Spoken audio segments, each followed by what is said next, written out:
வணக்கங்க. இது அங்காளம்மன் சத்யா வீடியோ. அனைவருக்கும் இனிய காலை வணக்கம். இந்த நாள் உங்களுக்கு நான் ரொம்ப சிறப்பான நாள் அமைய வாழ்த்துக்கள். அப்புறம் இன்றைக்கி என்ன சொல்ல போகிறோம், சாமி இப்போ நம்ம சாமி ஒரு தெய்வத்தை ரொம்ப தொடர்ந்து கும்பிடுவோம், ரொம்ப இஷ்டப்பட்டு வணங்குவோம். முருகராக இருக்கட்டும், அங்காள பரமேஸ்வரியாக இருக்கட்டும், சிவனாக இருக்கட்டும், எந்த விநாயகராக இருக்கட்டும், எந்த தெய்வமாக இருந்தாலும் ரொம்ப நெருங்கி வணங்குவோம். ரொம்ப நம்ம கேட்டதெல்லாம் கொடுக்குற மாதிரி இருக்கும்.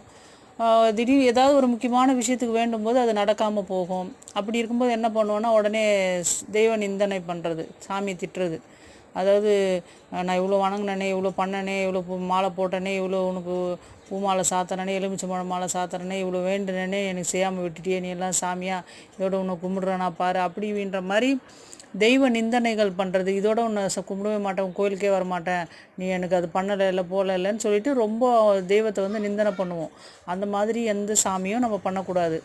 ஒரு விஷயம் நடக்கலைன்னா அது ஏதோ ஒரு காரணத்துக்காக தான் இருக்கும். அது நன்மையில் தான் நம்மளுக்கு பிற்காலத்தில் முடியுன்றதை நம்ம நம்பணும்.